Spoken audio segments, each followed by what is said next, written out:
ऐसे जो देश के अंदर इस प्रकार के राक्षस जो देश को तोड़ना चाहते हैं, देश को मरोड़ना चाहते हैं, उसकी संस्कृति बदलना चाहते हैं, लोगों के सम्मान को खोना चाहते हैं, ये राष्ट्रद्रोही हैं। आप देख लेना आने वाले 2024 के चुनाव में इस प्रकार के लोगों को छिपने की भी जगह नहीं मिलेगी। नमस्कार सर जी।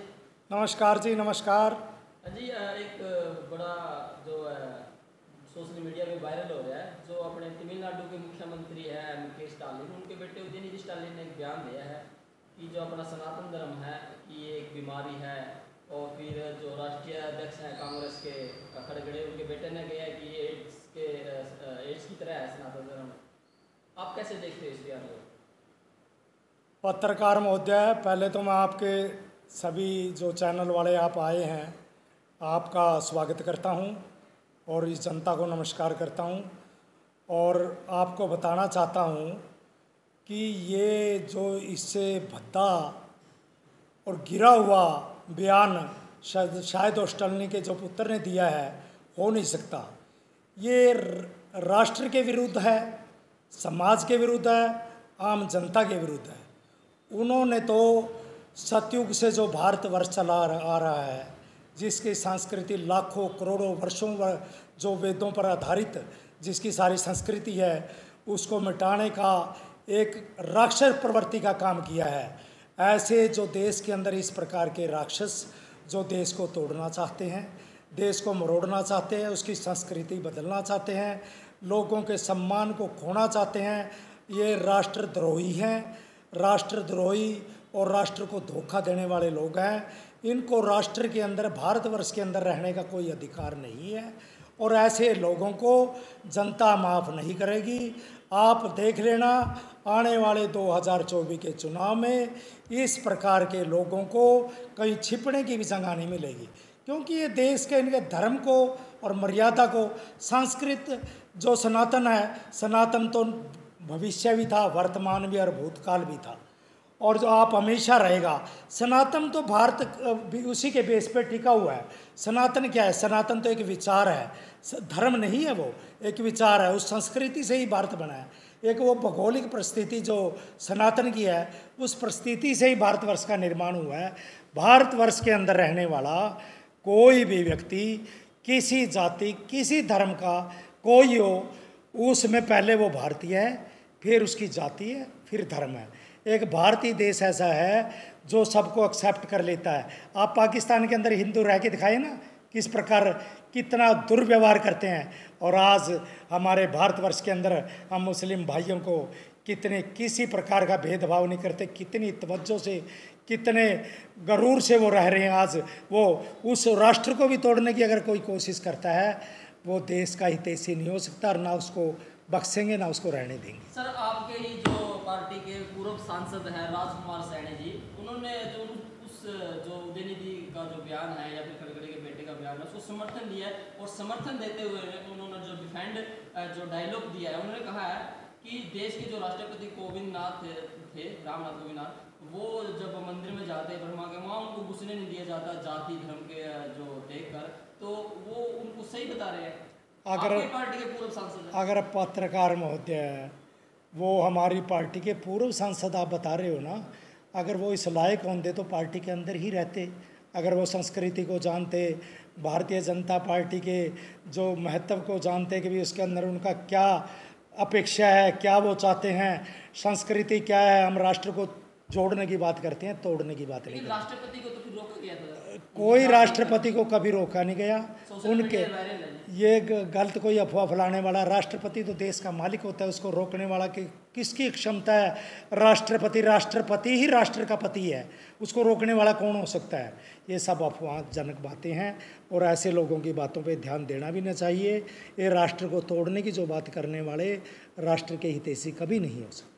अच्छा जी, अब एक बड़ा मुद्दा और चला हुआ है, इंडिया अलायंस, जो एनडीए का अलायंस है, तो इंडिया अलायंस वाले कह रहे हैं कि जो भाजपा सरकार है वो इंडिया अलायंस से डर गई है, और इंडिया अलायंस से इतना डर गई है कि वो भारत जो इंडिया का जो वर्ड है, जिसको हम भारतीय इंडिया कहते हैं, उस इंडिया को ही है जो हटाने की जो कवायद में लगी हुई है, और भारत को भारत ही कहा जाएगा, अब इंडिया नहीं कहा जाएगा, ऐसी कवायद में लगी, और ये इसीलिए लगी हुई है क्योंकि भाजपा डर गई है इंडिया नाम से। जब से भारत की सृष्टि, भारत का निर्माण हुआ है, भरत राजा के नाम पर हुआ था, ये सभी जनता, सभी लोग जानते हैं, सभी हमारे पूर्वज जन्मों जन्मों से जानते आ रहे हैं। राजा भरत के नाम पर भारत का वर्ष नाम टिका था। इंडिया नाम अंग्रेज़ों ने टेक दिया। और ये जो कांग्रेस जो 70 साल से, या अन्य लुटेरे जो 70 साल से देश को लूटने का काम कर रहे थे, उनकी आज जो लूट पिछले 9 सालों से बंद हुई है, वो लुटेरों ने उस पुराना नाम जो चल नहीं सकता था, इसलिए इसको तोड़ मरोड़ के इंडिया, इंडिया भी नहीं, INDIA ऐसा नाम रखा है उन लुटेरों ने। तो अगर कोई नकली माल के ऊपर दूसरा लेबल असली लगाकर उसको बेचने की प्रयास करे, इतना पागल कोई नहीं है। सर फिर भाजपा सरकार और मोदी सरकार को 9 साल बाद जो ये समझ में आया कि इंडिया जो नाम हटाना चाहिए, कहाँ तो मुख्य हमारे देश के प्रधानमंत्री make in India, Khelo India, पता नहीं कितनी है जो सेवाएं चलाई हुई है इस इंडिया के नाम से, अब जाके है जो इस नाम से नफरत, इसको हटाने की क्या जरूरत है? इंडिया नाम से कोई नफरत नहीं है। इंडिया शब्द भारत को मरोड़ के अंग्रेजों ने टेका, और पिछले 9 साल से ही भारत का तो प्रयास है कि हम हिंदी का प्रचलन करें और भारत माता का ही विकास करें। भारत ही हमारा, हम बीजेपी का एक ही नारा आ रहा है, हिंदुस्तान के अंदर रहने वाला हर व्यक्ति पहले हिंदू है, चाहे वो मुस्लिम हो चाहे ईसाई हो, भारत का नागरिक है तो पहले वो भारतीय है, हिंदू है। वो अपनी जाति और धर्म तो ये बाद में बटा है। हिंदुत्व को और भारत को कोई तोड़ने वाला नहीं हो सकता, उसको मरोड़ के किसी प्रकार से भी कह ले। जरूरत क्या पड़ेगी? इंडिया, इंडिया को इंडिया रहने दो, इंडिया इंडिया का है, भारत ही था, भारत ही रहेगा, भारत है वो तो रहेगा ही, भारत ही रहेगा। इंडिया हटाने से इंडिया अंग्रेजों का नाम टेके हुआ, क्या हम अंग्रेजों के सारे पुराने कानून बदलने लग रहे हैं? अभी देखे नहीं आपने? अभी अंग्रेजों के जो पुराने टाइम 150 साल पुराने, 200 साल पुराने कानूनों को हमने बदल दिया। हाँ, बिल्कुल बदला है। तो इसलिए धीरे धीरे काम हो रहा है। 9 साल में एकदम 140 करोड़ जनता, इतने बड़े देश को, इतने कानूनों को एक ही झटके में कैसे बदल सकते हैं? भारतीय जनता पार्टी तो एक संस्कारों वाली टिकी हुई पार्टी है, वो धीरे धीरे हर प्रकार का नुक्स देख रही है, जहाँ जहाँ नुक्स मिलता है वो बदलते रहता है। कुछ जनता ये भी कह रही है और अपोजिशन भी बार बार यही कह रही है कि जो भाजपा डर गई है, भाजपा क्या है, जो हिंदू धर्म हो गया, मुसलमान धर्म, इनको लड़ा के, या फिर अब जो भारत वर्ल्ड है उसकी सिंपैथी गेन करके हिंदुओं की है, जो वो वोट पाना चाहती है। भारतीय जनता पार्टी, मैंने आपको पत्रकार महोदय बोल रहा है, हम तो धर्म को मानते नहीं। हमारे लिए तो सर्वधर्म एक है, पहले भारतीय है और उसके बाद यहाँ पर रहने वाला। आप किसी जाति किसी धर्म को माने, कोई इतराज़ नहीं है भारतीय जनता पार्टी को। मुस्लिम अपने वहाँ पे जाएं, अपनी जो मस्जिद में जाएं, ईसाई चर्च में जाएं, अपने धर्म को अपनाएं। हम उनके धर्म की छुट्टी भी करते हैं, सब कुछ उनको सहयोग भी करते हैं, बधाई भी देते हैं। भारतीय जनता पार्टी को कोई इतराज़ नहीं है किसी धर्म से, किसी जाति से इतराज़ नहीं है। परंतु एक इतराज़ है, भारत में रहने वाला, यहाँ की हवा लेने वाला, यहाँ की वायु लेने वाला, यहाँ की कृषि का अनाज खाने वाला पहले भारतीय है, फिर वो किसी जाति में बटा हुआ है। अगर वो अपने आप को भारतीय नहीं समझता, उसको रहने का यहाँ कोई अधिकार नहीं है, हम उसको हम रहने भी नहीं देंगे। नहीं, सबसे पहले ये आपने बड़ी अच्छी बात की, सबसे पहले हम भारतीय, उसके बाद है जो धर्म जात वो बाद में आती है। लेकिन सर एक बात और मैं आपसे पूछना चाहूँगा, जैसे ये इंडिया अलायंस की अलग बात होगी और जो एनडीए है ये अलग है। अब फिलहाल है जो G20 सम्मेलन भी चला हुआ है, इसको आप कैसे देखते हैं सर? G20 सम्मेलन, पत्रकार महोदय, जो ये चला हुआ है, इसकी मेज़बानी जो भारत कर रहा है, ये आज विश्व स्तर में रिकॉर्ड की बात है कि एक किस्म का जो आज मेज़बानी का भारत जैसे देश को, जिसको गिनते भी नहीं थे विश्व के नक्शे पर पिछले 70 सालों में, उसको आज माननीय मोदी जी ने उस स्तर पर पहुंचा दिया है कि विश्व की 3 शक्तियों में, 3 प्रमुख शक्तियों में भारत का नाम आने लग गया है। आज मोदी जी ने दावा किया है कि 2024 के अंदर जो आर्थिक स्थिति, ये गारंटी लिख के देता हूँ कि विश्व की तीसरी आर्थिक स्थिति होगी हिंदुस्तान। तो आज हिंदुस्तान कहाँ से कहाँ पहुँच गया है, क्या जनता ये जानती नहीं? कितना ये गुमराह करेंगे? गुमराह करने से क्या? जनता तो बार बार यही पूछ रही है कि 2 करोड़ नौकरी का वादा किया था, 100 स्मार्ट सिटी का वादा किया था, बुलेट ट्रेन का जो वादा किया था, हर प्रकार का वायदा जो किया था उससे भी ज़्यादा बढ़कर पूरा हो रहा है। आज आप देख रहे हैं राष्ट्रीय स्तर पर इतने नेशनल हाईवेज़ कभी हमारे 70 सालों में या पश्चिमी देशों में भी नहीं है जितने आज बना रहे हैं। अपना इंफ्रास्ट्रक्चर बढ़ाने के लिए रेलें, वंदे मातरम ट्रेन ऐसे ऐसे जगह पे जाने लग गई जहाँ पे हम कभी सोच भी नहीं सकते थे। आज माता वैष्णो देवी पे सीधी ट्रेन जाती है, जहाँ की चढ़ाई पे पहुँचने के लिए वहाँ हम ये भी नहीं सोच सकते थे कार वहाँ ले जा सकते हैं कि नहीं ले सकते। लेकिन महंगाई भी एक बड़ा मुद्दा, महंगाई महोदया जी, हमारे प्रधानमंत्री नरेंद्र मोदी जी ने भी महोदया जी, महंगाई किस स्तर पे आप जोड़ोगे? अगर हम किसान की बात करें, अगर किसान को अपनी फसल के पूरे दाम नहीं मिलेंगे, अगर हम 2250 रुपये उनके गेहूं के दे रहे हैं उनको, अगर वो उनको नहीं मिलेंगे तो उनका घाटा कैसे पूरे होगा? हमने किसानों को 2250 का जो अगर वो लेके उससे जो मटेरियल बनना है, सभी चीज़ उससे बननी है जो उस बेस की, तो उनमें अगर थोड़ा सा बढ़ भी जाएगा तो इस किसान का भी तो सोचिए ना, जो धरती पुत्र वो धरती पे पैदा करके वो मेहनत करके उसको भी तो अपना अपना हक मिलना चाहिए। भारतीय जनता पार्टी सिलेंडर अगर आप देखोगे श्रीमान, वो कांग्रेस, वो भ्रष्टाचारी जो ये ठगों का दल इकट्ठा हुआ है, बात करते हैं 2013 के अंदर 900 रुपये का सिलेंडर था और 1000 रुपये ब्लैक थी और धूप में खड़े होकर वो सिलेंडर मिलता था। कितने का पड़ गया? 900 रुपये प्लस 1000 रुपये ब्लैक, और ऊपर धूप में मारा मारी और उनकी इज्जत दांव पे लगाई जाती थी। आज हम इस भारतीय जनता पार्टी के टाइम में बिल्कुल लास्ट स्तर पर महंगाई में 1100 का सिलेंडर पहुंचा, जो उल्टा 900 रुपये का कर दिया। और जो उजाला योजना वालों के लिए 500 रुपये का ही सिलेंडर गरीब को हम दे रहे हैं। 1,80,000 रुपये की इनकम वाले को हर चीज़ फ्री में भारतीय जनता पार्टी की सरकार दे रही है, जबकि 3 लाख रुपये तक इनकम वाले को भी आयुष्मान कार्ड की सुविधा पूरे परिवार को भारतीय जनता पार्टी दे रही है, उनको पेंशन दे रही है। और इससे बड़ा सर, जनता ने वोट इसलिए दी था बीजेपी सरकार को। अगर आप कह रहे हो कि 900 रुपये था 2013-14 में, लेकिन उस टाइम 450-500 रुपये कुछ सिलेंडर था, सरकार ने इसलिए, जनता ने इसलिए वोट दिया था कि जो महंगाई है उसको कम करेगी सरकार, और सरकार आई भी इसी वायदे से थी कि 35 जो चीनी है वो कम मिलेगी, पेट्रोल है 35 रुपये लीटर मिलेगा, ये सब आपकी पार्टी के लोग। भाई साहब, आप पत्रकार महोदय, डबल कहाँ हुआ है? आप 10-15% को आप डबल क्यों बना रहे हो? आप देखिए जो इंटरनेशनल मार्केट पे चलती है प्राइस, और इंटरनेशनल प्राइस के हिसाब से आज भारत के अंदर हर चीज़ का मूल्य सबसे कम है। अगर सोने गोल्ड के ऊपर पूरा वर्ल्ड की इकोनॉमी चलती है, गोल्ड का रेट आप ये देखिए कि पिछले 9 साल में कहाँ से कहाँ पहुँच गया। जो गोल्ड किसी भारत का या किसी भारतीय जनता पार्टी के हाथ की चीज़ नहीं है, वो वर्ल्ड ट्रेड है। उसके हिसाब से डॉलर का रेट और गोल्ड का रेट, एक्साइज ड्यूटी तो वो कम कर ही सकती है क्षेत्र की, जो एक्साइज ड्यूटी, जहाँ तक अगर एक्साइज ड्यूटी को सारी को ख़त्म कर दें तो ये इंफ्रास्ट्रक्चर जो हम दे रहे हैं, ये इतना अच्छा इंफ्रास्ट्रक्चर कहाँ से आएगा आपको? कम कर सकते हैं एक्साइज ड्यूटी। वो एक्साइज ड्यूटी समय समय पर कम करते हैं जब ज़रूरत पड़ती है। अगर भाव इतना टैक्स दे रही है, जीएसटी टैक्स भी दे रही है, हर तरह की टैक्स, जीएसटी बावजूद भी एक्साइज ड्यूटी कम नहीं की जा रही है। आपको मैं बताता हूँ, अमेरिका में जैसे हम यहाँ पे डायरेक्ट इनकम टैक्स पे करते हैं, अमेरिका के अंदर इनकम टैक्स काट के ही हर चीज़ की नौकरी दी जाती है। वहाँ पे करने की ज़रूरत नहीं है, वो लोग पहले ही काट के और पे करते हैं, और दिखाने में ये आता है कि भाई वहाँ तो कोई टैक्स लगता नहीं, यहाँ पे टैक्स लगता है। हमारे उनसे बहुत कम टैक्स है अमेरिका से। सर, बात करते हैं हरियाणा की जनसंवाद है जो हमारे मनोहर लाल खट्टर जी का चला हुआ है। अब एक वीडियो वायरल हो रही है, उसमें एक औरत उनसे पूछती है कि हमारे यहाँ पर महिलाओं के लिए कुछ फैक्ट्री लगाई जाए, लेकिन जो मुख्यमंत्री है कुछ जो मजाक से में उनको एक आंसर देते कि जो चंद्रयान 4 वो जाएगा और उस पर सबको भेजेंगे। क्या मुख्यमंत्री जी का, जो इतने बड़े क्षेत्र का मुख्यमंत्री, उनको ऐसा जवाब देने का सही है? देखो पत्रकार महोदय, कहीं न कहीं आपकी बात दुरुस्त है कि मुख्यमंत्री को एक बहुत बड़े जिम्मेवार आदमी होता है, और भारतीय जनता पार्टी का वो बिल्कुल मतलब 9 साल से मुख्यमंत्री है।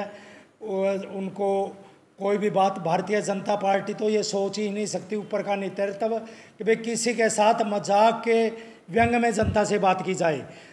माननीय मोदी जी का हर समय ये रहता है कि मैं किस प्रकार अपने आखिरी सांस तक जनता का लाभ और जनता की भलाई पहुंचा सकूं और भला कर सकूं।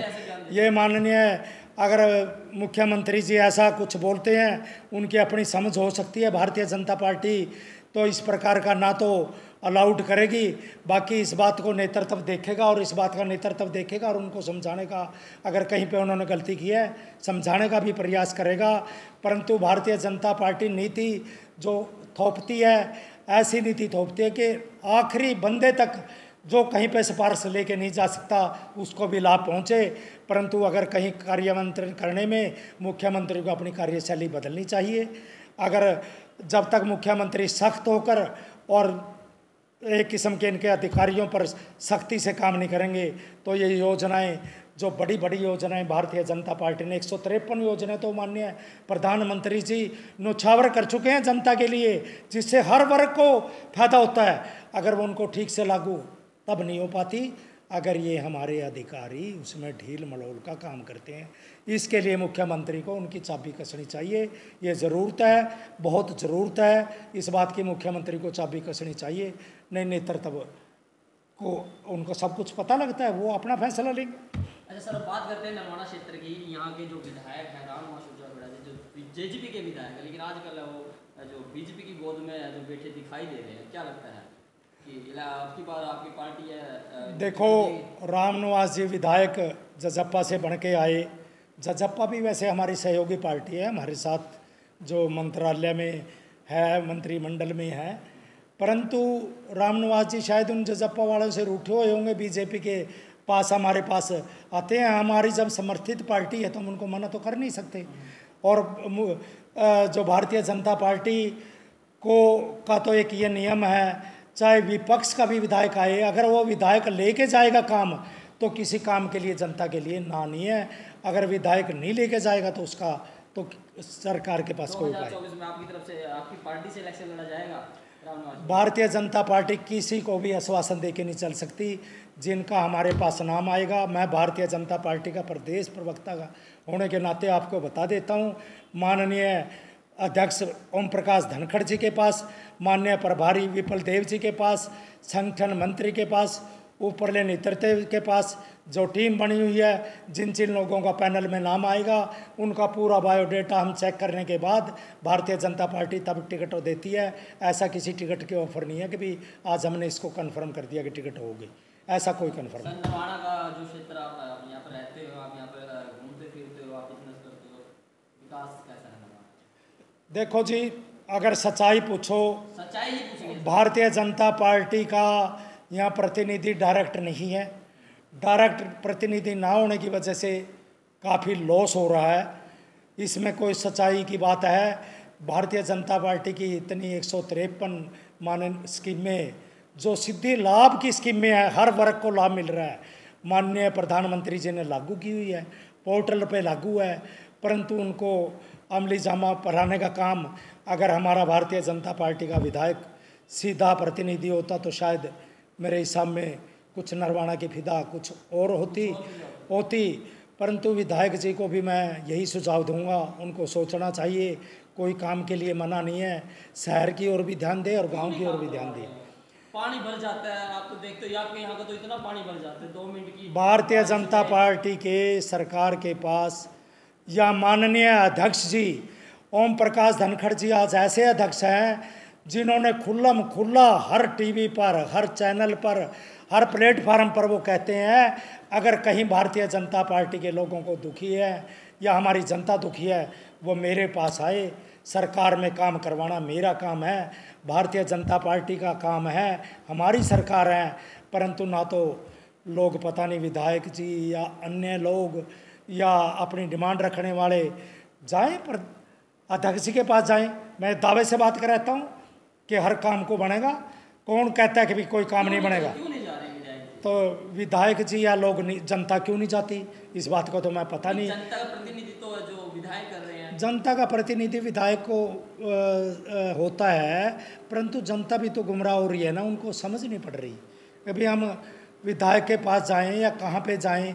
क्योंकि यहाँ पे तो जो भारतीय जनता पार्टी का अगर डायरेक्ट प्रतिनिधि होता तो उसके पास वो जाते हो, समझते कि भी भारतीय जनता पार्टी की सरकार। 2024 में अगर डायरेक्ट बिजली का प्रतिनिधि यहाँ से बनता है तो नरवाना की जो इस टाइम की सिचुएशन है वो हम है जो इन फ्यूचर 2000 मैं ये बात दावे से कहता हूँ, अगर 2024 के अंदर भारतीय जनता पार्टी का यहाँ से विधायक बनता है, नरवाना की फिदा वो होगी कि आप सोच भी नहीं सकते, आपको कुछ अलग ही नज़र आएगा डर, क्योंकि ये बात निश्चित है 2024 के अंदर माननीय मोदी जी की सरकार पहले से भी ज़्यादा सीटों से लेकर आती है, बनेगी। हरियाणा में सर, और हरियाणा के अंदर उससे 6 महीने बाद चुनाव होगा। जनता इतनी बेवकूफ़ नहीं है, किसी और को सरकार बनाएगी, भारतीय जनता पार्टी की ही सरकार बनाएगी।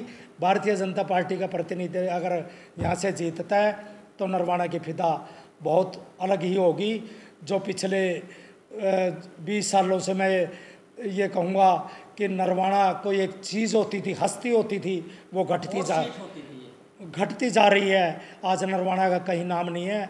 भारतीय जनता पार्टी भी किस नज़रिए से देखे नरवाना को जिताएंगे, तभी तो उस नज़रिए से देखें।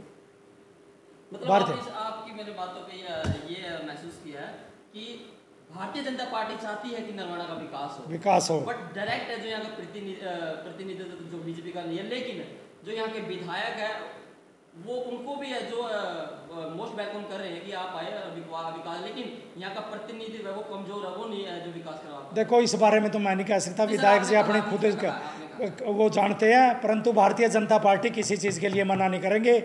अगर मुख्यमंत्री कोई काम नहीं करता, मैं ये दावे से कहता हूँ, आप प्रदेश अध्यक्ष प्रदेश प्रभारी के पास आइए, वो काम तुरंत होगा, कोई रोक नहीं सकता भारतीय जनता पार्टी के काम को।